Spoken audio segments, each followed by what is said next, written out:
किती हातभार लावू शकता खरंच लावा, कारण आता ना स्पर्धा पण चालू आहे प्रत्येक गावात, प्रत्येक ग्रामपंचायत मध्ये, आणि जी ग्रामपंचायत जिंकून येईल तिला काहीतरी मानधन पण मिळणार आहे.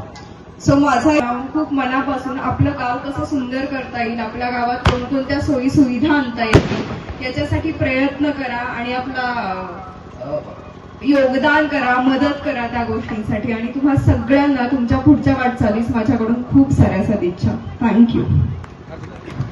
आर्चीला 55% होते 12वीला. ती फिल्म आहे. खऱ्या आयुष्यात मी काम करून 12वीला मला 88% होते. तर पोरांना सांगा असं काय करू नका म्हणा, अभ्यास नीट करा. आणि तुमचा आवडता डायलॉग, अय मराठीत सांगितलेलं कळत नाही, इंग्लिश मध्ये सांगू? I love you. थँक्यू. खूप खूप धन्यवाद रिंकूताई राजगुरू.